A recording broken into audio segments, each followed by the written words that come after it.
Cheers, y'all. Good evening, everybody. Welcome to the Tavern. I don't know what happened to Greg. He was here and then he disappeared. So, yeah. Ollie got out of bed. Oh, okay, perfect. Yeah. Hey, Eric. How are you, buddy? Welcome back. Happy New Year, Eric. Hope the holidays were great to you. They were great down here. Dave, how's your weather today, Dave? It was cold and snowy. I think Will wins for the right answer there, right? Yeah.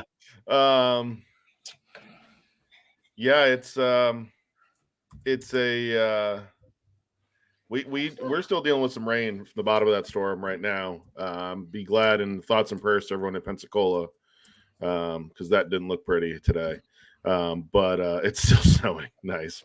I ended up pegging it up today in the wind, it was a windy day on the golf course today. Just leave it at that. Yeah. Though you did knock it pretty close there with your wedge from 94 yards. Yeah, 94 yards into the wind with a pitching wedge was never it wasn't really in the cards when the round started today, but it definitely got there real quick. So it was a windy day and it was nice downwind. What I missed? Eric's back watching, so it's nice to have Eric back watching. Oh, pickleball is not going on right now. No pickleball tonight. Eric? Is that what we got shelved for? Was pickleball? Tuesday night is pickleball night in Carolina. So, apparently. Eric. I mean, I guess I'll suffice to that. I mean, yeah. So we talked about your round, Steve, but we had a fantasy football thing this whole season of the NFL. We did. And I would just like to announce our champions.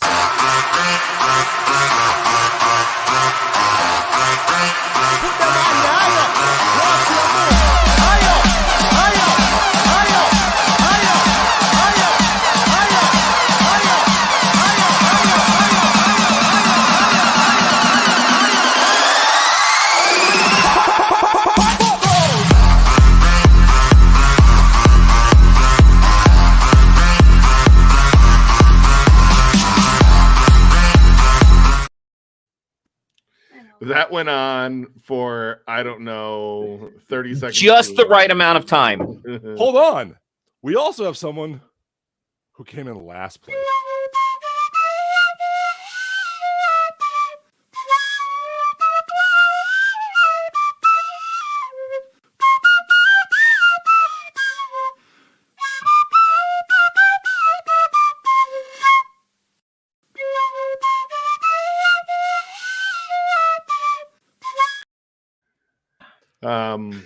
I'll drink to that. If you would like the song that was played there, it's called "Drunken Irish Flute." I think I may have heard that rendition once or twice before. I feel like that was either the piccolo that we all got when we were in school, or never had one. No, you never had played one. The recorder? You never played the recorder. Nope. Wow. Was that Zampier and his magical pan flute? Remember that one? Zampier and his magical pan flute. Yes, that is correct. Yeah. I will say it was a fun season. We had a lot of people that came down to the wire. No, Eric, that was not Ollie playing the flute.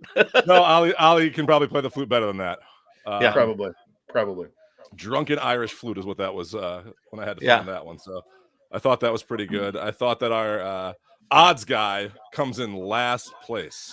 And it's the worst league. I finished second or third in my other leagues, and second, third, or seventh in all my other leagues. Well, so eighth in this one, since it was only an 8-man league, but yeah. So it's the weather down here, Yeah, we got a little rain here right now, but that's good. Let's jump in because it was a really nice weekend in Hawaii. So let's talk about that. Yes, it was. All right.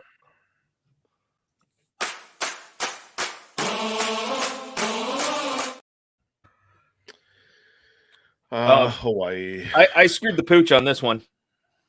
Chris Kirk, 29 under par. I wouldn't say you screwed the pooch on your pick. Yeah, I did. Just because you're last place in all and everything this week. Hey, I didn't. Hey, at least I didn't take Ricky, who finished worse. That is true. I mean, fair. I started the year off right. Yeah. Yeah, Chris Kirk started the year off even better. I mean, let's discuss 29 under par.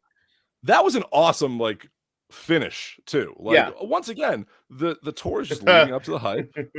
Here's the thing. He went 67, 65, 60. We're gonna have 65. I think this is our friend Jim from WAGC. Jason Day wearing Malbon reminded me of Tiger in his first Nike contract. And we are going to discuss Tiger and Nike and a lot of other things a little later on in the show. But I 100% agree. The baggy pants look I liked it. My wife was just shaking her head like, I can't. That's awful. Well, she shakes her head every morning when she wakes up, looks at you, but that's a different story. I mean, that's true too. So. Damn it! Oh. What? Did I beat you to the punch there, Greg? That's what she says. No, I'm saying that's what she turns over. Damn it! I mean, Steve. Still here. So can we just discuss? I want to discuss a couple things about this golf course. Scoring average on Sunday was under 67. It was 66 point something. I don't even know what the point was. It was the highest or the lowest scoring average in tournament history, which it broke the record from the previous day. Only 7 people were 70 or higher on Sunday. Sung J M, and I just want to point this out. Sung J M made 34 birdies. Yes. Yeah. He went nuts on Sunday. He made 34 birdies. Like, when you think about 34 birdies over the course of a week, when you play 72 holes and you make 30, like what? You have one bad par streak where you made 2 pars in a row? Like, that's pretty retarded. Like, you nearly birdied every other hole on the golf course. So I will tell you from playing this course, this is a gettable golf course. So my next question is, and I want you to start with the answer. Do they need to rethink par 73 on that golf course? Yes. Because I feel like, and I get it, I think now that it's an elevated event, I think we really need to look at the par 73 aspect of that golf course. I mean, you had players. Signature event, by the way. Signature event, whatever it is. We're going to call it something different all year long. We are, yeah. By the way, just comments from Instagram tonight. Heidi said that's what she does to Brad every day too. And she's only like that because Brad lost in the championship game. And well, there's that. Yeah. Nate wants to know if you're in your igloo. Not yet. Not yet. Okay. Not yet. I could probably build one outside right now. So where would you set? I mean, let's take 18 for example. They talked about the 18th hole. Keep 18 the way it is. Don't change 18. Well, here's the thing. Make 18 a par 4. Nope. And I'll tell you why. Why? Because it creates that excitement. Because look at Jordan on Sunday. He had a chance for an eagle putt to be in contention for a playoff when things happen. It's a fun hole. They're not playing anything like that any other time during the year. I think that's a fun way to end. I think it's a fun finishing hole to start your year. It's not too crazy. Okay. I would say, I think it's 10 or 11. What's the dog leg right par 5 that's on the back? That's what I'm saying. I think that's or 15. I think it might be a par 5. Yeah. 15 is actually a long par 5. I think it's the one before that. That's where I would kind of consider that making that change. But yeah, I don't think 18, because 18 is an iconic hole. 18 is just a fun hole, and it gives that scoring chance if someone needs to make a 2-stroke or 1-stroke comeback. it gives you that chance. So don't change 18.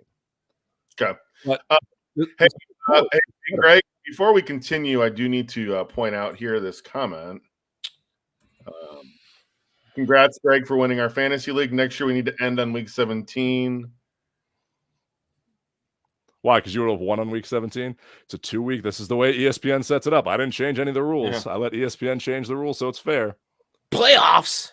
Playoffs. I will just say, Bradley, you never should have poked the bear 2 weeks earlier, saying I was going to lose in the first round. You poked the bear, and he was angry. So, All right. I did it without Christian McCaffrey. I'm just going to say that. Yeah. But it was no, fun. I mean, I think it was a good week. I mean, guy shot 63 on Sunday and didn't win. Like, that's tough to do out on tour. Like, yeah. But you know what? I want to say this from a signature event perspective. Remember back to Hartford when everybody roasted Hartford for the Birdie Fest that Hartford turned into this year? I didn't hear the same criticism come Monday about this tournament and the Birdie Fest that it became. Because I think that this tournament is that start of the year. It's always been just past champions. So it's kind of like they want it to be a Birdie Fest. They want it to be an easier event out there to start the year, where it's just a fun event on a great course. With $3.5 million going to the winner. Like 3.6. I mean, yeah. You $3.5 million going to the winner. I just feel like it should be a little tougher of a event in a golf course if we're handing out $3.5 million. Although, I mean, I guess you could say it's the same thing as Liv handing out $4 million to people playing at Orange County National. Well, yeah, that's true. It is, but here's what it is. It's you're playing a tough field in this of all people that won last year, plus a few extras. So the field is almost an elevated field that has no cut. So I think that's what makes this fun. So it's basically who can score the best. It's not like the US Open of like who can outlast the course. This is who can score best. And that's what this course is. So I don't think you change anything. Maybe make it a 72, maybe change one thing like that, which they've done for courses before, where they make a 4 to a 5 or a 5 to a 4. But that's the only thing I would change. Otherwise, it's just a fun event. And that's why I don't think you hear the same thing of a Birdie Fest, because it's not a large field. But the complaint after Hartford was, hey, listen, this is a signature event, which shouldn't be a Birdie Fest. Well, that's what this event is. I mean, they're both Birdie Fest. And then you go to Waste Management, and it's kind of a Birdie Fest too. Yeah, but that's just a drinking fest. It is. And you know what I feel like? And I'm going to throw this out there to everyone. I think at some point the Tavern podcast needs to take place in the Coliseum. Oh, 100%. 100% we need to broadcast. I'm just saying at some point. And you know who I think he just joined on Instagram, and I think we should have Scott from Desert Fox as our fourth co-host on that show. We need to make it happen. We need to make that happen. From the Coliseum, Waste Management with Scott. Let's do this. But here's what I'm going to say about these events is when people complain about Birdie Fest versus not Birdie Fest, I would complain about a Birdie Fest if it was every single week on tour. That means the tour is not tough enough. But when we've talked about this last year too, when you have some that are Birdie Fests, that's great. I love it. But I will also want stuff like the US Open where it should not be a Birdie Fest. Or the Masters should not be a Birdie Fest. Unless they go back to Aaron, unless they go back to Aaron Hills. But sometimes it's gonna be. So like having that change with the weather, with the difficulty, like that's part of this game. Sometimes you're going to shoot really low, sometimes you're not, just based on conditions. So that's what makes the game what it is. So when we complain about that stuff, I don't think we should. I mean, if it was happening every week, yes, 100% I agree, but it's not. So let it go. Yep.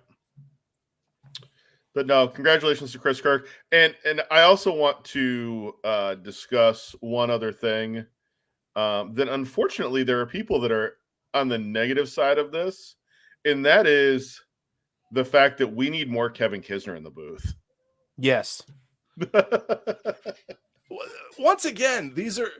I get it. If you have your opinion, it's just like there. To be honest, and it's rare, and you're going to be shocked at this. There are Joe Buck fans out there. I mean, Like, you're fair on that. You are fair on that. So it all depends on what you like and what you're doing there. So everyone's entitled to their opinion on it. You know what? But it's up to that. You watch it. You know what? Are you gonna not watch the World Series just because Joe Buck's calling it? I'm going to defer to Dave on this because I know his hatred for Joe Buck might supersede watching the World Series. If the Phillies are in, exactly. If the Phillies are in the World Series, but it's, for me, it's still the World Series and I don't care if it's the Yankees and the Brewers, and Joe Buck is calling it with Troy Aikman. I am still going to watch that. Yeah. What if it's the Yankees and the Braves? Fine, and I'll cheer Then for the Yankees. Win. Or the Mets. What about Mets Yankees Subway? Then I cheer for the Yankees. My hatred for the NL East runs deeper than my hatred for the Yankees. Wow. Just to let you know that comments on Instagram right now, Heidi Schubert says that Joe Buck sucks, can't stand him. And then Orlando golfer, no. Desert Fox replied back with Joe Buck in a crying face. Heidi said, no way, can't do it. And this is my Desert point. Fox then replied, go D-backs. This is my point, is that there's bad announcers out there all the time. Some people didn't like John Madden. And to those people, I say, you're crazy. But there's all different types of announcers out there. Some make it fun, some make it serious. But we can all agree that if Jim Nantz ever stops calling the Masters, I will stop watching the Masters. I know what to get Taylor. Oh, yeah. Bourbon, Bradley Bourbon. I'm going to say this. Kevin Kisner, actually, this is the first week in a long time that I don't have a lot of complaints about golf coverage on TV. No. Because of Kevin Kisner.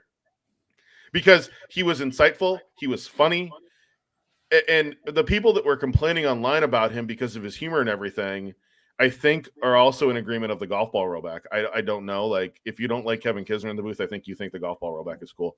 And that's where I put it.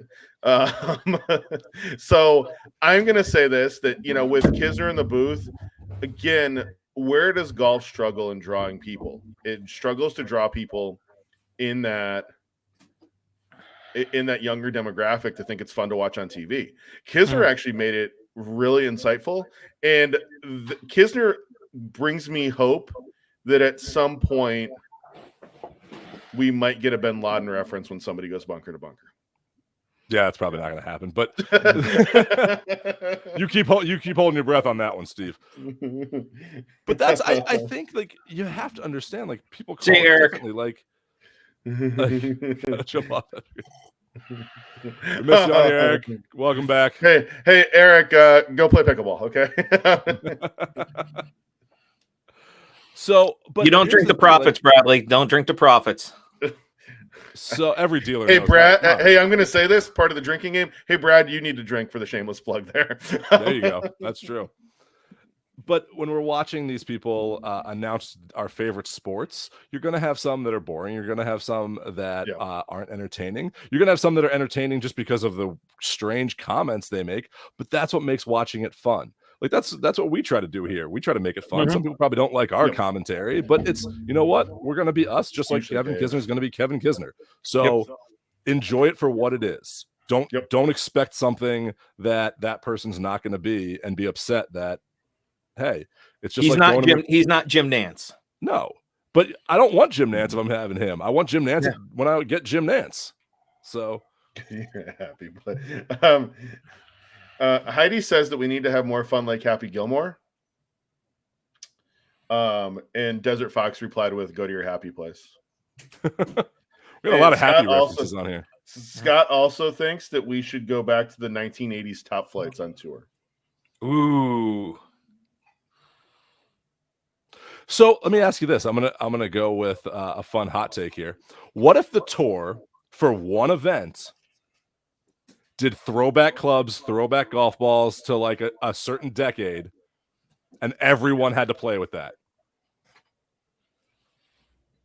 And you drew that out of a hat, so you didn't know what you were going to get until you got there. No, you have to know that week so you can practice with it a little bit. Yeah. I'll give you that.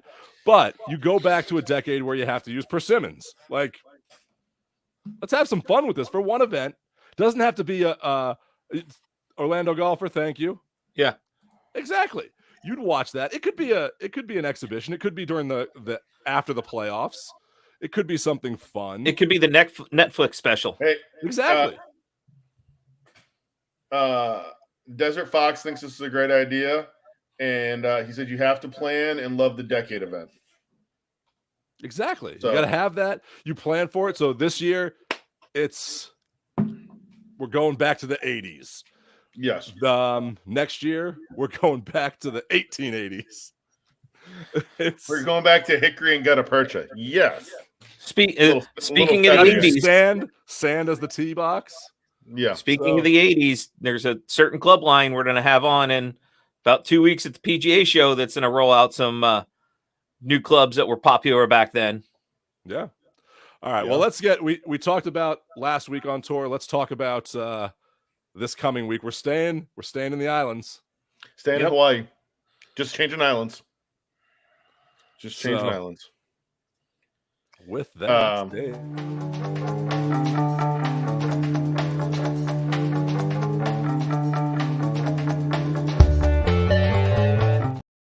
Sony Open. Yep. At Wailea. Par 70, 7,000 yards. Shorter golf course for the tour. Has one of the coolest things where they grew trees, palm trees. Palm trees, yeah. That's that literally in my notes, the palm trees on 16. Only 2 par 5s on this golf course, and they are 9 and 18. And 18 is a fun par 5. Yeah. 18 is a fun par 5. Again, another hole that can move the needle and get people, being able to make eagle on 18 and jump up the leaderboard. I do want to give a quick shout out. Welcome back, Gary Woodland, this week. Yes. After having surgery on his brain, no matter what they did, they went into his brain and did some surgery. So to have him back this week is awesome. That is. He's coming in at about 100 to 1 right now. Is he really? That's disappointing. Yeah. I'm pretty sure after brain surgery, that's coming in at anything is an good. accomplishment. Is an accomplishment, yes.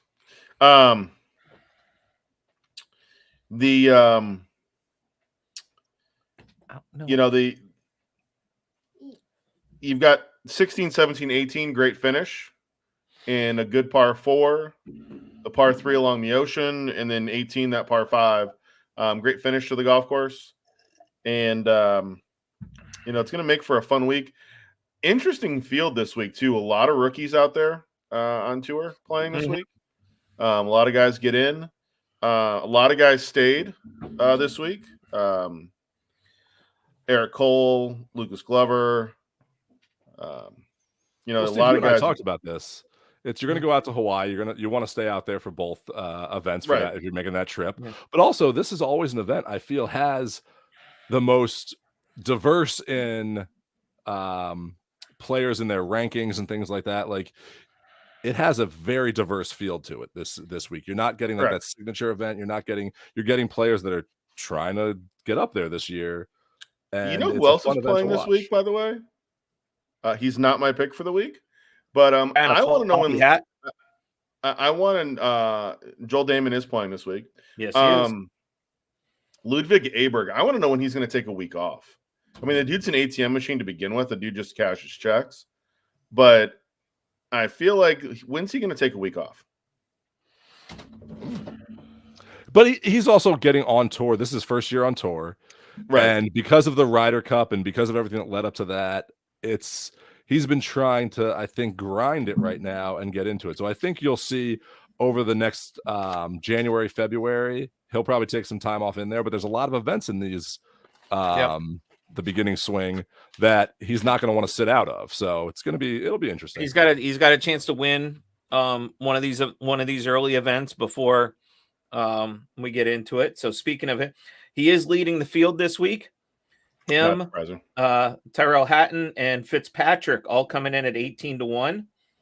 Brian Harmon, Russell Henley at 20-1. I think Henley's rounding out your top three: Corey Connors and last week's champion Chris Kirk, 22-1 are your top three picks this week.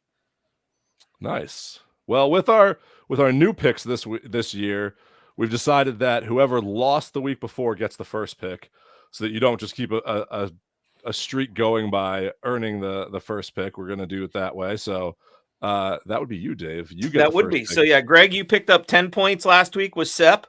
Steve picked up 5 with Victor, and I got 1 for a top 30 for making the cut. Do I get 25 because I had the best pick in the week, or is that only if they No, that's only for the win. Okay. Yeah. You get 10 points because Sepp finished tied for 12th. So you pick up 10 points there.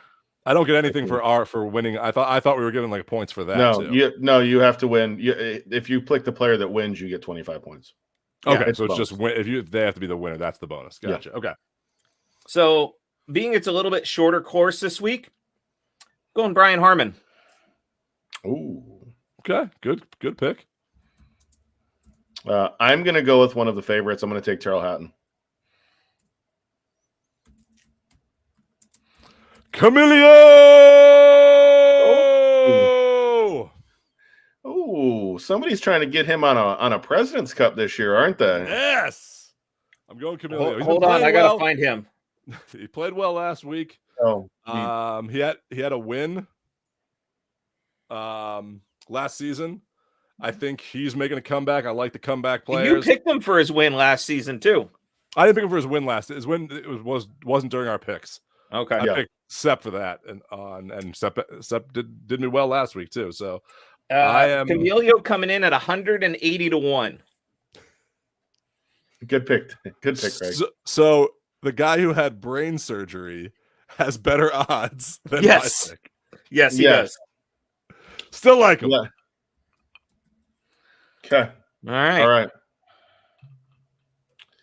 right. So look out for that this week. All right, let's get into the heart of the show. I want to be here, right?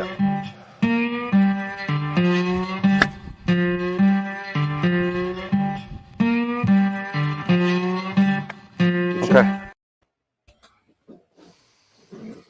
All right. So this week, a little disappointed. We were supposed to have T.A.G Golf. They were one of the owners of T.A.G Golf was coming back off of a trip to Costa Rica with his family and isn't feeling well, so they had to cancel it. Literally got that midday today, or we got it today that they had to cancel. So what we want to talk about tonight is hope he's feeling better. So yeah, we do him and the family. Yes. I think it's like everybody's sick. So yeah, hope they're all feeling better.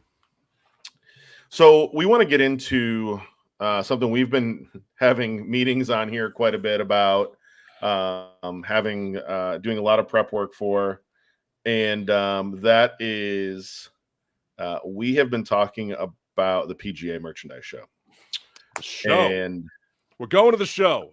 And the show they hit white balls for batting practice. Come on, anyone go with me on that? No. I mean, here's the road, and we're not shagging golf balls. So no. There's a guy wearing a Rawlings hoodie today. So. Yeah, that's true. You're gonna use all the baseball references. Yeah. So ready? I'm gonna give a preview of.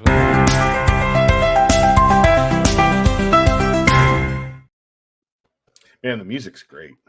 I know. I like that one. Well, what's that? I have no idea what that's called. No idea. Okay. I just liked it when I put it together.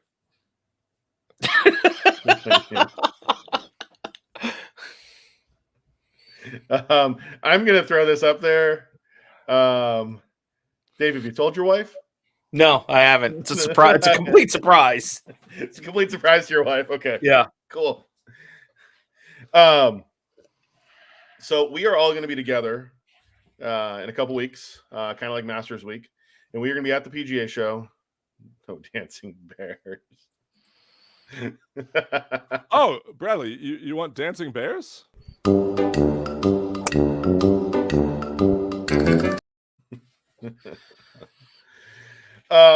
So let's start with, what are you most excited about for the PGA show? I'm excited. Actually, what I'm most excited for is to see everybody. I'm most excited to see all of our friends that have been on the show, to meet some new people that we're hopefully going to get on the show in the future. See you two. Well, one of you. Yay! To see play golf with some of our buddies while we're there. Some people that unfortunately that can't make it. I'm sad you can't make it, but I'm excited for that, for the camaraderie of the golf community. You know what? Are we That's really what I'm sad about. that Brad can't make it? I mean, I feel like I'm more sad that Heidi has to put up with him for that whole week and he has to have surgery. Ooh, can Heidi make it? Can Heidi make Heidi it? go Right. that sounds way more as fun. a fan anyway. of the show? Can she make it? So Heidi is devastated. I actually feel worse for Heidi that week than Brad.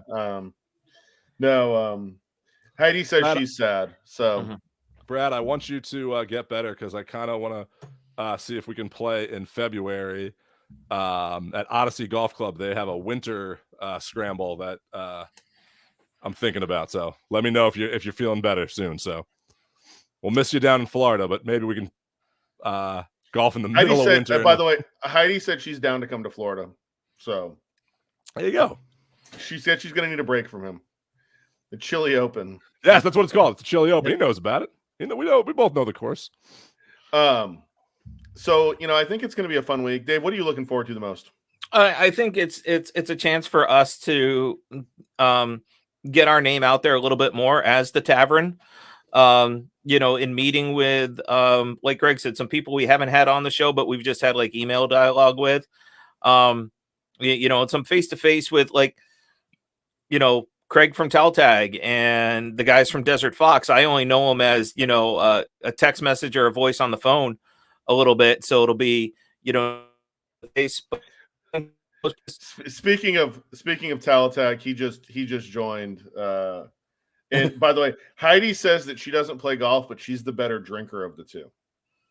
That doesn't surprise me at all. No, not at all. Yeah, but yeah, for me, I think it's a chance for us to get our brand out there in front of more people again. I have to say that I think when I look at PGA show week is always a busy week from start to finish. Like, you sleep well every night because you're on the go from the minute you wake up to the minute you finish that day. It's a sprint, not a marathon. Yeah, no, yeah, the whole week is like, I think for me, what's up, Sawyer? Sawyer played golf with us today. He played golf with Orlando Golfer and I today. So what's up, Sawyer? How are you, buddy? I think when you walk around the show floor and I look forward to those. Occasionally you just bump into somebody that you know and just have a conversation. Because that's where a lot of work gets done, unfortunately, isn't the meetings that we set up. And we have a lot of meetings already set up. We're going to be doing our podcast live. Definitely Wednesday and Thursday. We're working on Tuesday, as long as we can get some guests. Craig from T.A.G, if you're watching, hint, hint. And so I think that from that perspective, I think it's a great week for us to do some great things. It's always fun I think the biggest thing I look forward to is usually Saturday that week. You guys are flying out that night. It's not that you're flying out that night. It's what's going to happen that morning. And that, our friends from Dormy Workshop, we're going to all go peg it up with a bunch of other people that are in town, and put a peg in the ground and see where it goes, and just go out and have some good laughs and maybe hit a shot golf ball and scare somebody or, that. And I'm going to say this, the trash talking needs to start. I understand it just started on the Shank and Duff show. The trash talking needs to start because on Tuesday, laying down the gauntlet. On Tuesday that week, there will be a match. A very small gauntlet. The Tavern versus Shank and Duff. Who's their third? It's going to be George. George, Okay. and I know George. He's a hookup. By the way, next time you come down, I'm gonna plug his wife. I won't mention names or anything, but George's wife works at Stream Song. So we can go play Stream Song. Okay, right. Like, all right, I'm just gonna say. Come on, man. Yeah. That's not how I want to get on Stream Song. As my caption says, no shameless plugs. No shameless plugs. Wow. But no, so we're gonna have fun of the week right there. Right. Who else but Quagmire? Giggity. So I think I think it's gonna be fun. There isn't gonna be a lot of sleep that week, unfortunately. And there's gonna be a lot of need for bottles of water to keep hydrated and for us to make sure we don't lose our voice to do the podcast. Yeah, that's true. We'll be on Wednesday. We're like, oh, we've been talking to 5. It's dry down here. Yeah. And if possible, the idea that we could make Mike Clyer the I'm trying to think of the appropriate word to say. You're not going to plug him too? No. He could be I'll say Tavern guinea pig. That was another word I wanted to use. But it rhymes with witch that I wanted to use. But wow. Mike, we'll treat you better than Steve will, so don't worry about that. Yeah. No. Don't worry, Mike. You're probably up a few pegs on Steve Cox, so it's okay. Wow. This is taking a turn. I'm just gonna yeah. So, Moving on. with the show, I think like the other fun thing to see, if you've never been there before, it's all the new products. It's new things coming out. It's people that have been to the show for the first time, and it's seeing some unique products. And there will be some products there that we're going to look at and go, WTF? Like, come on, like it's going to be interesting. But there's going to be something like I never would have thought about that, but that's a brilliant product. So it's fun to kind of see the innovative things that come out of this community and what people think they need, what people think that they need that I don't know if they need. But it's great to talk to people and find out, hey, how'd you come up with this? Why'd you come up with this? So you're going to see a lot of that from us with talking to these people. And then hopefully in the coming year from the people we talk to this week at the show, you're going to see a lot of them on here. So that's what we're hoping for. Yep. We've all gone through the product list and we went, what? Why? And then you think about it, that does make sense. Yes. I think I think when you look at what happens at the show, it's really the Super Bowl of golf merchandise is really what it is. Like when you think about it and how big that venue is, the West Concourse at the Orange County Convention Center. You walk through the doors and the main doors. You're going to walk into the main doors, and the first person you're going to see, I'll tell you who's going to be right there in front of the main doors. Then right where they are is going to be Golf Brands Inc. Yep. And followed closely, usually Daphne's head covers is right around there too. Yeah. So one thing I will say about this show that like in years past, and this is a disappointment for me, is in years past, the major golf brands, they waited to the show to announce their clubs. They waited to the show for all of that. Like you might have seen them in the first event throughout the year, but you're like, oh, what does this really look like? Because you can't really tell on TV sometimes what a club looks like. But in this guess who just joined us? Guess who just joined on Instagram, by the way? We have to go back and do some trash talking really quick. We will in a second, but with that, that's the one thing I think is the downside of this. But the upside is it gives more focus, I think, to those new innovative products and to the smaller brands of like, hey, here's what we're doing, so that we're not just focused on, oh, what's TaylorMade's new thing or what's Callaway's new thing. Yeah, They've already kind of announced that, so now I just want to see it. And I think part of that is it's a product of what we all went through in 2020 and 2021, where the Instagram and the media universe just kind of exploded out of nowhere, and everything is kind of just being released, that way. And like, follow and subscribe, Golfing Dad's Tavern.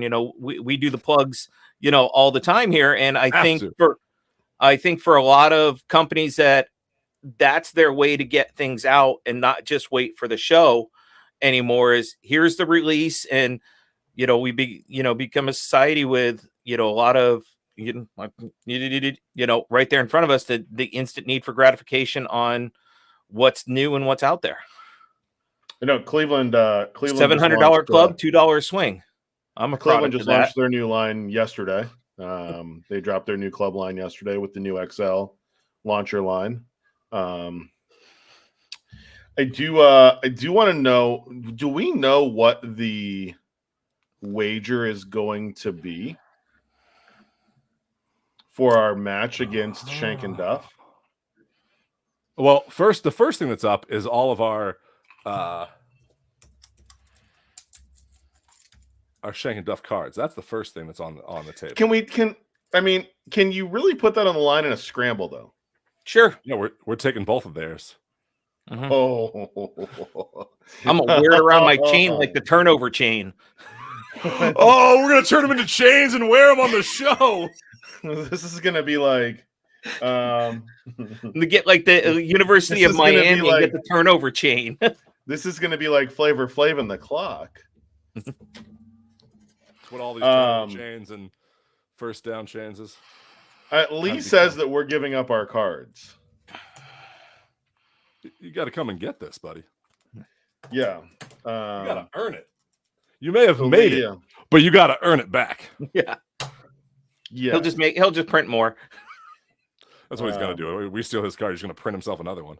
Yeah. Right. Yeah. No, we don't have the luxury of doing that.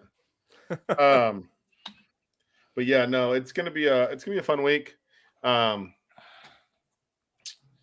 And then we will have we're gonna have some pretty cool guests on. I mean, there's not really room for a hole punch on here that we can attach it and just. Hey, you know where that'll fit nicely in? The Masters ticket lanyard. Yes, it will. Mine's right here. Mine's right there. Any kind of ticket lanyard will make it. Mm-hmm. Yeah, but then Heidi says she can't decide. Heidi says she can't decide who she's going to cheer for. Heidi, I think your decision should be you should cheer for Dave and Greg, and you can boo Steve on our team. Yeah, we're fine with that. Yeah, Steve's inconsequential. Dave, we've seen you hit a golf ball. I know. Do we need to go back to the? She should cheer for the underdog. That's why I'm not worried. I mean, we've got a smack of the week. I could go find one with you hitting a golf ball. No, we already have you trying to get out of a bunker. It's okay. Should I play that again? You want me to play that again? I have it.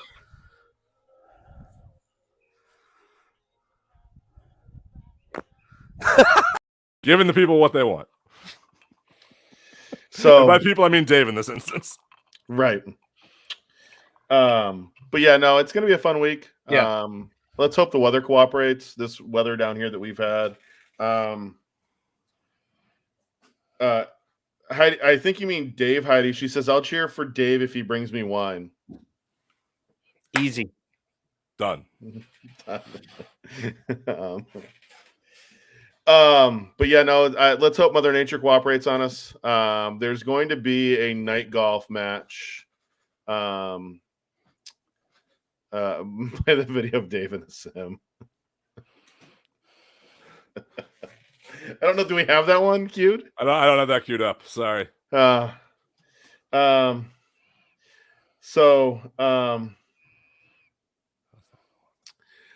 So we're gonna have to we're gonna have some fun that week. There was a phone call made to me today about Monday night. Greg, I know you're coming in a little earlier now.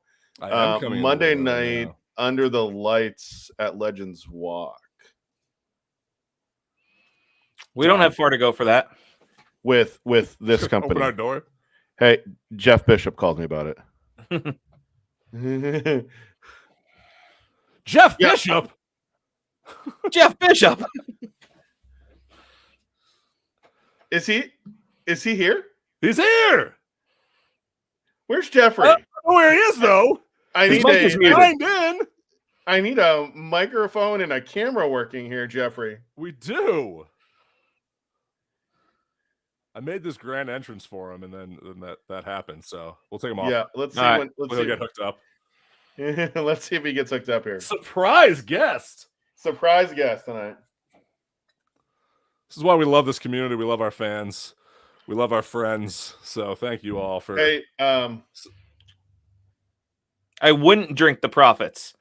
Spelling is key. wow. He's letting someone else drink the profits.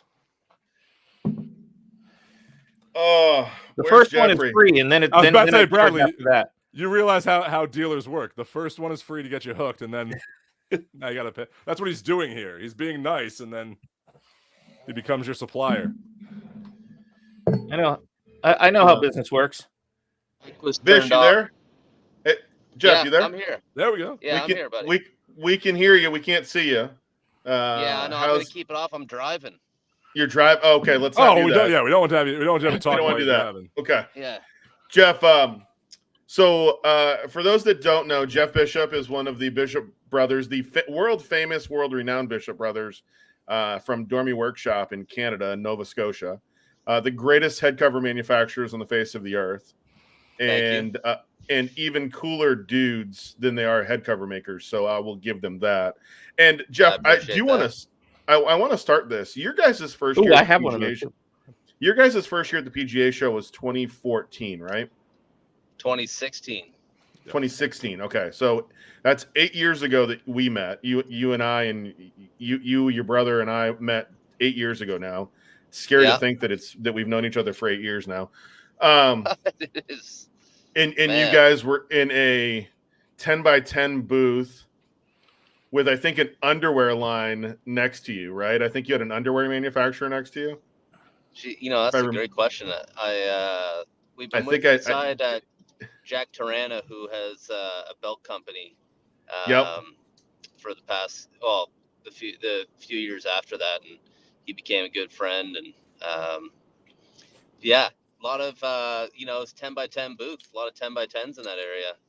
There are, and you guys are now. You've upgraded. Starting last year, you guys upgraded your booth to. I'm going to say this, a trailer, but it's a pretty amazing trailer. Yeah. There's a lot of amazing trailers out there, And if it has a cow on it, it's an even more amazing trailer, right? Like yeah. So that's our event trailer, and we wheeled it in last year, and we had it was a 20x30 booth, and this year we added 10 more feet, so we got a 30x30. Nice. Wow. Yeah. And we have a fun event coming on. I think probably Todd has already filled you in, but it's called the on Wednesday at 4 to 6. We partnered with these guys we're proud to be with, called the Party Tour. And so we're combining art, music, and golf, and we're going to have a shaker 4 to 6 on Wednesday nights. So you guys will have to make sure to make your way by. I mean, I think you just twisted all three of our arms. Yeah. We'll look at our schedule. We'll look at our schedule on that one. There may be some other Canadians out there that their party may have been shut down by then already. True. They're probably correct. I can think of a couple companies. One or two of them, yeah. Jeff, let's ask you this. What's the one thing you personally, and then you guys as a company look forward to every year at the PGA show? it's amazing for connecting with people, and we get to see old friends like yourself. We get to make new friends, and you get to see what people have been working on all year and waiting to showcase. Nice. And it's a lot of fun. You get out for us. We get out of Canada and get to play some golf, and this year there's going to be about in total probably 12, 15 people from Dormy hanging around, which is really exciting. And a lot of the team has never been down, so it's the first time coming in. And, I mean, I don't know if you remember your first time going to the show, but when you walk through those doors, you just don't know what to expect. No, you like we were talking about that earlier on here. Is just how overwhelming and how big it is, and you guys, and I'll say this, you guys are in a pretty good spot when you can say walk to the front and walk all the way to the end and you'll find Dormy. Literally, there's an easy way to give directions on the floor map, but when you look in row after row after row of companies, and whether it's a belt company or UV sleeves or sunblock or purses or trophies or golf tees or golf ball markers or club manufacturers, it's an endless array of just stuff, and it's if you don't have a plan, and we've been working on a plan to make sure that we stay on task and have a good plan in there, so that's what we've been working on. But it's an endless just boom, boom, boom, boom, boom of just meeting after meeting after meeting at this place. And that's the one thing that's fun about you guys. Go ahead, Greg. Yeah. I was gonna say that's the one thing that's fun about it is it's so much stuff. It's overwhelming. I tell people when they're like, "Oh, I wish I could go to that." I'm like, if you're really not in the industry and you're just thinking it's going to be like the PGA Tour Superstore, it's not. It's not that. Yeah. No. It's more about learning about stuff, learning about what's new, what's coming in the industry, and what innovations are out there. So that's the fun part about it. But it's overwhelming. It is so overwhelming. And Jeff, have you guys have a full schedule? We've got some opening spots around our schedule. We're going to be doing our podcast on on Wednesday from 1 to 2:30. 1 to 2:30 on Wednesday, and then 2:30 to 4 on Thursday. We are booked. We think we're hoping we're booked along the way for Wednesday already. We're kind of leaving Thursday open and up in the air just to see who we get. And have some meetings with, but yeah, it's gonna be a busy week for us. We've got some meetings set up for some other things too that we're working on down the line. So it'll be fun to sit around after the week's over and see you guys and just talk about the week. Now, you guys, Jeff, you guys are a little different than some of these other people who are trying to get their name known out there. You guys are actually kind of old school from the way the show used to be run, and that you guys take a lot of orders at the show, right? Well, it's crazy. I don't know if we've ever written an order at the show. Really? Yeah. We've been known for years and years as, and funny to say years and years, but years and years as a custom company. And so it's been a challenge to get the artwork done while we were sitting in front of people. Now that's all changed this year. We've come out with 2 really strong programs. That we've kind of had a cost control put on the product for this one called Ready Golf. So we have 7 styles, 5 colorways, and all you got to do is add your logo. Everything comes well equipped already. And so it gets you in the door, low minimums. Kind of we've been listening to the pros and the buyers, and they want something that's easier to buy, and we brought it to them. And then we have a whole other section called daily drivers. So again, low minimums, and they come well equipped. Nice. Awesome. Yeah. Always changing and always doing something for the better. Being the number 1 leather head cover manufacturer on the planet. So I appreciate that. And we have a couple new styles coming out as well. Yeah, really I'm going to say this. You got a text What's message that? from me the other night about the Kingdom covers that you did for the Braves. Oh, yeah, they're badass. Yeah, those look really nice. Dave wasn't real happy with him being the Phillies fan that he is. But even Philly those... fans can respect that one. He's shaking his He's head. Shaking his head no. Sorry, Jeff. I got to draw a line in the sand somewhere. Yeah, I will say I love the mallet head cover for it for the putter. I thought that was just a nice look for that one. That was just clean. Hey Jeff, Mike Klyer, my buddy Mike just put 3 gators up here because he likes that gator cover you guys did for Stream Song. Oh man, yeah, those are killer. But Jeff, I will have to say, being the last of the golfing dads to join the Dormy family here, I've been super happy with the one I got from Black Friday, and everybody that's seen it so far is like, "Ooh, where have you gotten that?" And I'll be down there. I'm actually coming in a week before the PGA show to play golf for a week with my father-in-law and his group of friends. Perfect. So I will definitely be putting in my shameless plugs left and right for a lot of our companies there. Yeah. Dave needs to change his name to King of Shameless Plugs. Just no, it's still snowing. Oh yeah, nice. Dave, Jeff asked, where are you playing? We're staying at the Evermore, the brand new Evermore condos back there at Marriott, and the Link Style course back there. The old Grand Cypress stuff. Yeah, the old Grand Cypress. So we're playing. Oh, nice. Okay. We're playing those courses. We're playing 36 there twice. Celebration, Orange County National, Shingle Creek, and Southern Dunes. Southern Dunes. So Dave's going to be asleep at the show. Golf. I mean, that's packed. That's a packed schedule. Yeah. No, my father-in-law has been running this golf outing for 30 years. Jeff, that's I'm hoping that I'm on a bag at Nona while he's here for that. So I'll be caddying that. Jeff, I don't know if a lot of people know this. Jeff, you used to caddy on the LPGA Tour, correct? Yeah, I went out and did just a small little stint for a friend, and that was it. Yeah, just a small one. Any advice? Any advice for caddies out there on what's the best advice you can give somebody? Don't hire Steve. Wow. Top of my list? Yeah, I mean, see, you try and play off the energy of the person. That's really it. And ask what they need, and then stick to their plan.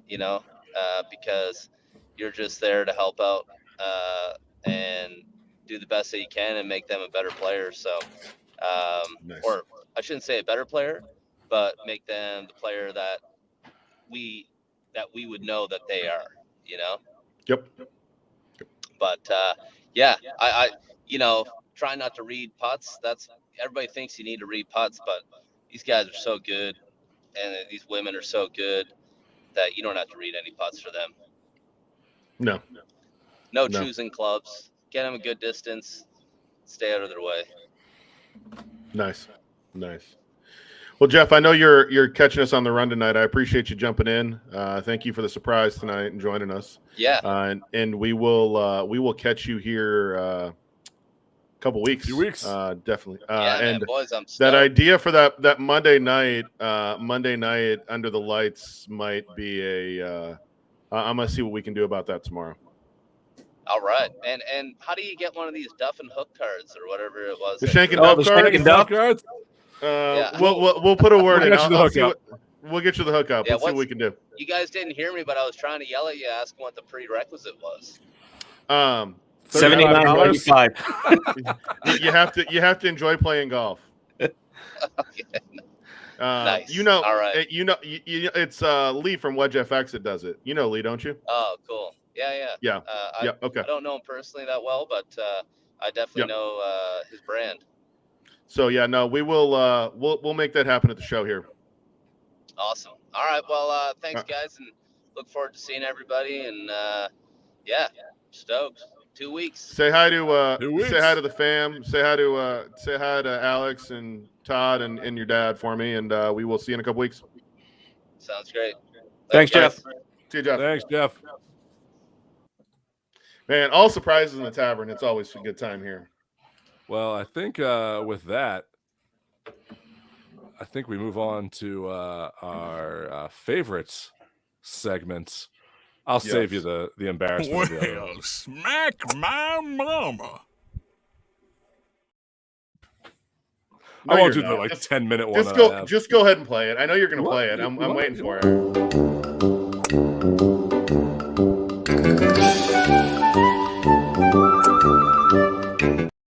I won't make you sit through the whole thing. Okay, so I decided for this week's Smack of the Week, I wanted to pay respects to someone that we all grew up with a crush on. All because she was Madonna with meatballs. And she had a certain zest for living. And Cindy Morgan passing away, also known as Lacey Underall from Caddyshack. So this is a Caddyshack Smack of the Week this week, out of respect for Cindy Morgan.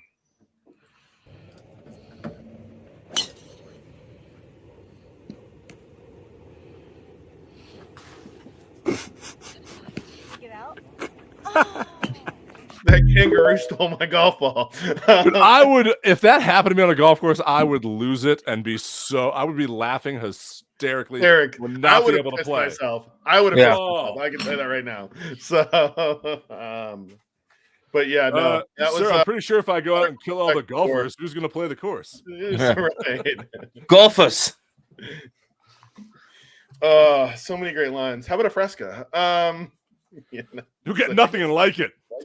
My dad's hat favorite like that, line you- to say to me all the time. You get a free bowl of soup with that hat? Yeah, you get on the hat like that, you got to get a free bowl. Oh, but on you it looks great.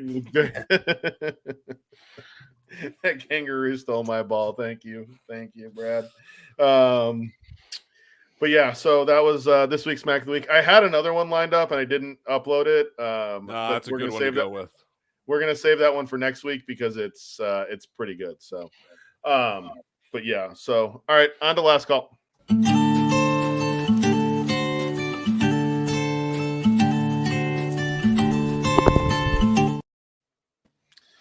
All right, so we have ignored kind of we haven't done what everyone else has and put Tiger in a shirt with their logo on it all over social media like everyone else has done.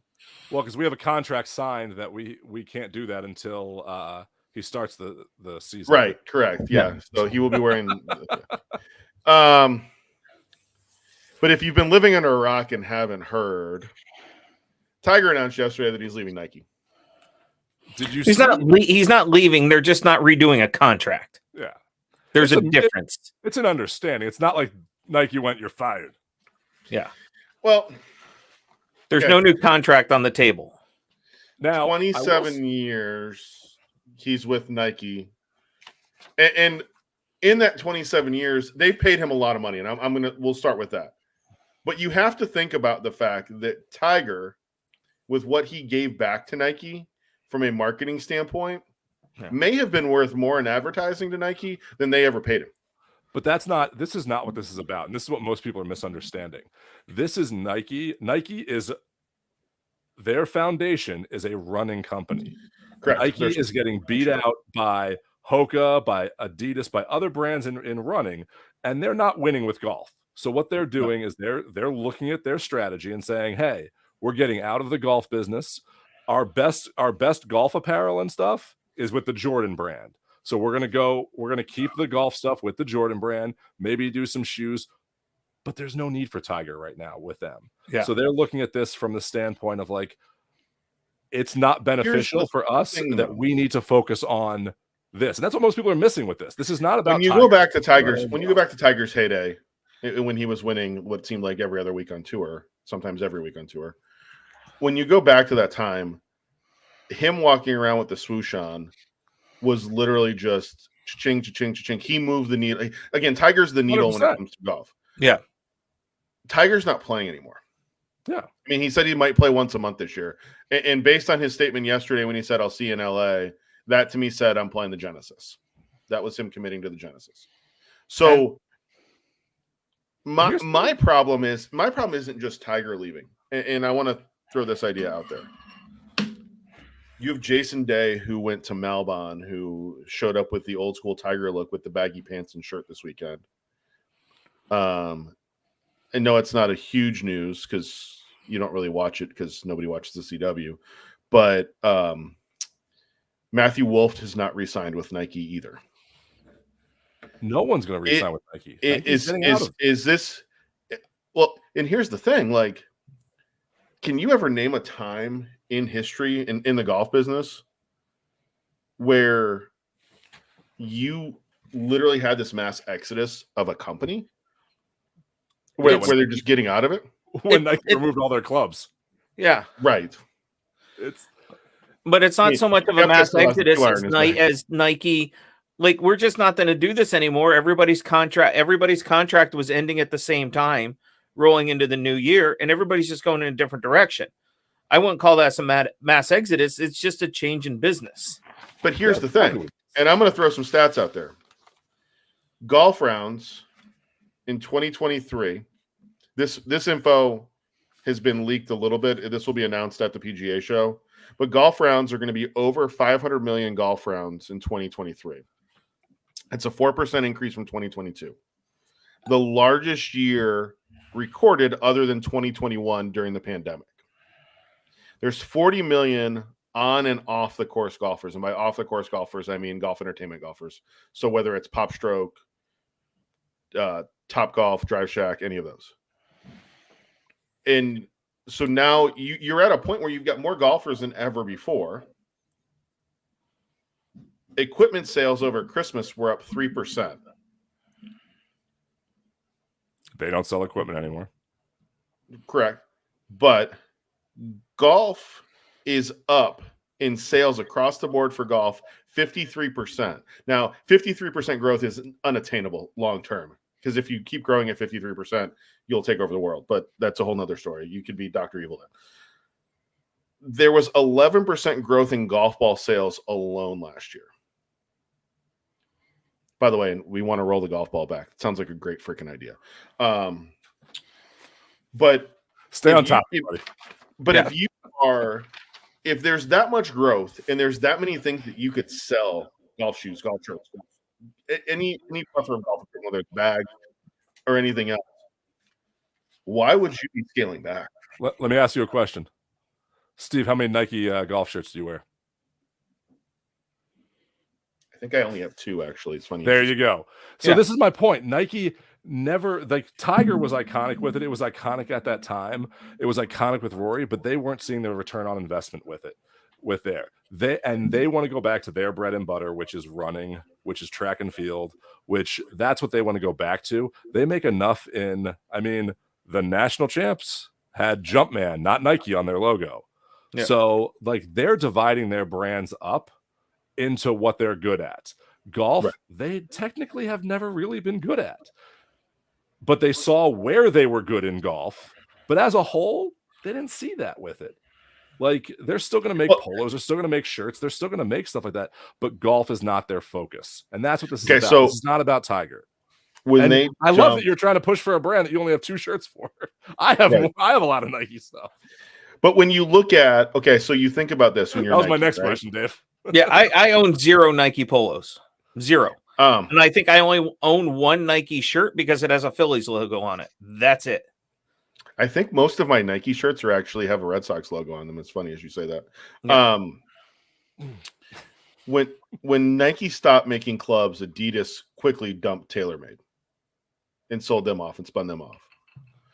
At the same point, Cleveland was being looked at by multiple suitors to buy Cleveland Strixon out. The other problem that you run into in the golf business right now is you have, so Nike's basically pulling out. Let's just give them that. You have tour sponsors, major sponsors. Wells Fargo has been a sponsor. Honda has been a sponsor for 40-something years.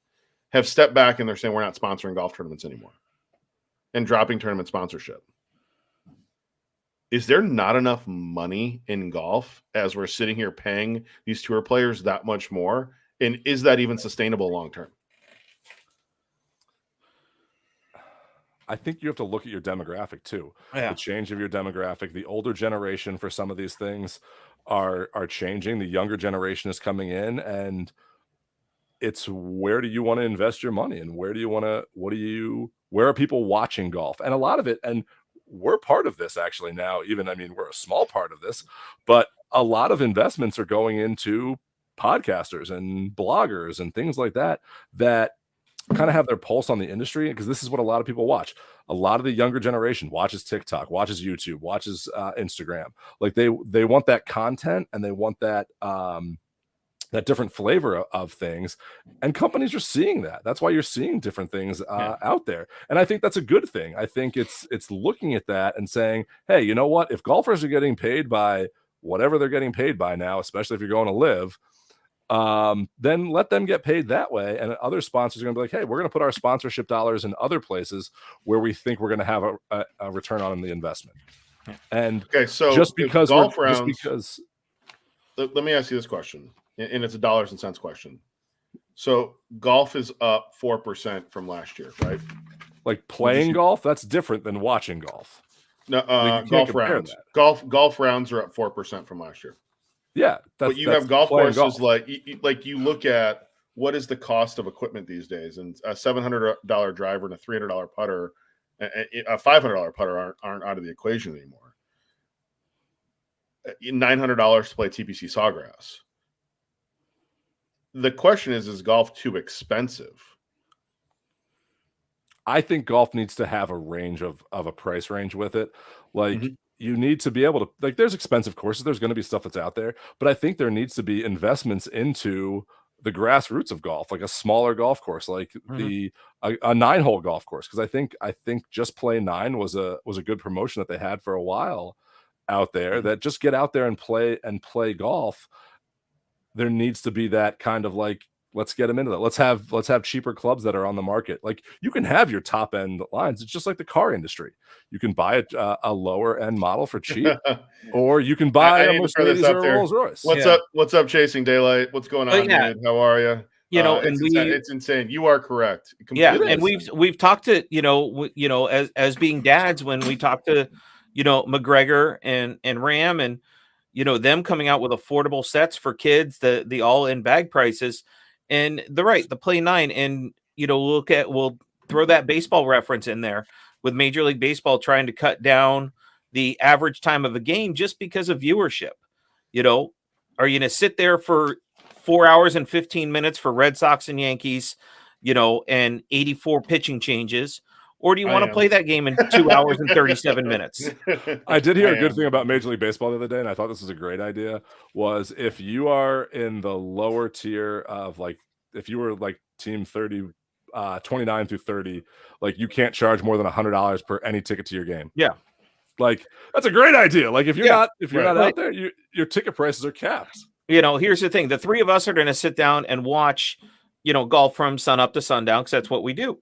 But the average fan is going to tune in at 3:00 in the afternoon when the final pairing is going off, and maybe tune that in for the 3 hours. It's the generation. It's, that quick, instant media, instant gratification, satisfaction, where they can just go on TikTok or Instagram and I'm like, oh, there's all my highlights in 3 minutes. I'm good. Yeah, and what are you going to put? I mean, and you need to get people into this game, so you need to have those cheaper options. I mean, when I first got in the game, my dad bought me a starter set, which is only a few clubs, and then my first full set was from was used, and it was great, and it got me into the game. And then as I got older and as I got better, I got fitted for clubs, then I got more clubs. Now I have way too many clubs. Don't tell my wife I agreed to that, but Greg could open this up. Greg could open up the Delawi Superstore here. I really could. But it's a passion, and it's what I collect, and it's what I like. But that's the thing about this game, is that you can get into it, and then if it gets too expensive, that's a problem for the game. And that's pricing people out of it, which is not what we want, which is not what the PGA wants. What they say is, like, we need to get more of that grassroots on there. And I think Nike stepping out of golf is not a bad thing. I mean, I would rather see Nike say, hey, we're going to do more of like, but Nike's not the brand to say we're going to do a cheaper line for golf and things like that. They just saw that, you know what? we did a good job. We had our run. We had the top player in the world, and we did a great job with that. We ran our race, and now we're done. Like, Yeah. You know, I don't blame them should for run that. over to the should go over to the outlets tomorrow while I'm out and about and see what they have at the outlets for the Tiger Woods line now. But it's just like, and there's the problem sometimes with golfers is what they see the pros play. Everybody running out there and buying boxes of Pro V1s and $700 driver, $2 swing, and that ball's in the woods. I can hit a max fly noodle into the woods just the same as a Pro V1. Not gonna feel the same though. No, probably not. But feel a little bit better. I'm gonna feel a little bit better about hitting the noodle into the woods than the Pro V1. But sometimes it's not about what you see. Yes, this is a great game, and we can go out there and get the same equipment that the pros have. But sometimes it's about what's in your budget as a golfer, and going out there and playing with that, and not necessarily the new $700 driver. But I also find it funny that like everyone and the equipment manufacturers, it's the only game where you can play what the pros play. Let's be real. Titleist has 12 models of golf balls that they can get to tour players. We get 3 of them if we're lucky, because I think you can still get the left dash if you're lucky. Yeah. Like you have the Pro V1, the Pro V1X, and the left dash. I don't even know if they have the right dot anymore. Like I don't even know if you can get that. So when you have 12 models of golf balls on the PGA Tour for PGA Tour players, depending on what they play, the golf ball that Cleveland Strixon sells to the consumer is their last generation tour ball. It's not their current one. The only one that they've ever done that with was the Diamond, the Z-Star Diamond, because when Brooks came out and got it, and they made that ball for Brooks. That's the only one that they've got out to the consumer as they were using it. But that golf ball, still, you're looking at how these guys do their business. They give you the last generation. They're not giving you the current stuff that the guys on tour are using. So it doesn't really matter. It doesn't. Like, and every one of those clubs that's on tour is stamped proto or prototype or tour only. And guess what? It's not the same stuff when you walk into PGA Tour Superstore, unless you're lucky in the U section and find a Nike club from the oven with an oven stamp on it, or a plus symbol on the TaylorMade. The plus, there's stuff that you can get out there. Yeah, correct. It's night and day. Matt, I'm guessing this is Matt. Matt, you're right. Like, it's completely night and day. And it's disappointing to sit here and think that the sales pitch of, we don't want to bifurcate, we don't want to go down this road of people playing 2 different types of golf balls. They already do. Like, stop that excuse. So is Steve saying he's for the rollback now? No, I'm not. I'm saying that. Sorry, I had to go there. I will never be for the rollback. With this, I saw a post from Golf Digest that had Top Golf put a fake job application out there. Yes, is looking for someone that has 27 years of industry experience, critical thinking skills, lives in Juniper, Florida, preferred but flexible, has a Stanford education, preferred, and is willing to travel 60 to 70% of the year on weekends. And you have to wear red on Sunday. Was on that too. Yes, you must wear red on Sunday. That's a brilliant marketing. That's what I love. What people are doing with this. I love that. I mean, I love that Tiger's like, you know what? This is the end of this. He's not complaining about it. He sees where it's going. Nike is redirecting away from golf, which I think is sad that they're doing it. But I thought it was sadder when they got out of the club making, because I thought they did a great job with that. They just weren't. They didn't want to focus on that anymore, and they went to just clothing. And now they're like, I think this was from leaving the club making. This is what was eventually going to happen with golf. This is going to be painful for me to say this, but I'm going to agree with Phil Mickelson. Nike made inferior equipment. Tiger, unless you had their tour stuff that came from the oven.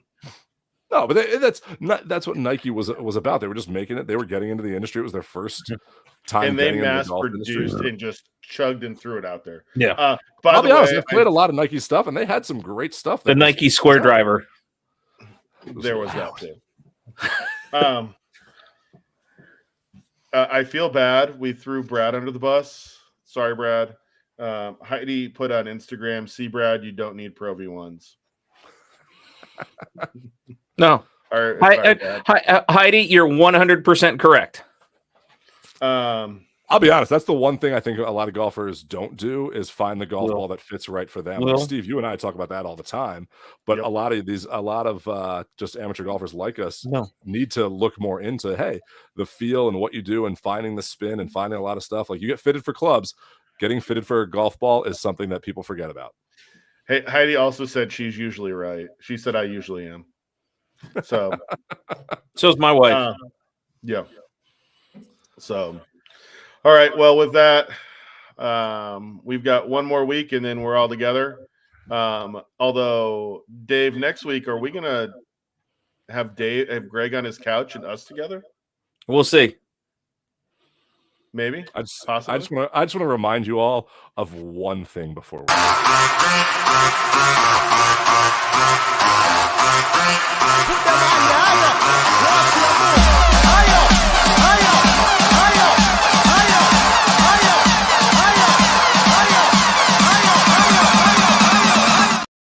Hashtag humble brag. Oh, wow. You got a whole year of this, I'm just saying. I'm champion until we play again next year. You know, I'm surprised I'm going to say this. I'm surprised you didn't come up with a chant like the European Ryder Cup team did. I was waiting. So I almost did that. I wanted to do, if you've ever watched the TV show The League, I wanted to do one of Ruxin's songs. I wanted to do like the Super Bowl shuffle. Like I was trying to figure that out. But you know what? I only had a day and a half to figure this out after I won because it really did come down to the wire. Bradley, it was a great game. Hey, my trade to him for McCarthy was actually looked good on paper. It did. I didn't need McCarthy in the finals because he got injured and didn't play in the last game. What Bradley needed, and Dave, you're going to like this, what would have helped him make the comeback win is if Tua could have gotten that game to overtime and given Josh Allen some more time to score some more points. Yeah. Instead of just running the ball and running out the clock. Yes. So. All right, guys. Hey, we'll see you next week. Yeah. Same bat time, same bat channel. And I want to thank Jeff Bishop for jumping in tonight. Thanks, Jeff. Appreciate it. Look forward to seeing them too. So we'll talk next week, guys. See you. Cheers. We talked about growing the game and doing some different things. Oh, nice. And I want to bring Craig and Caltech. You guys talk about growing the game.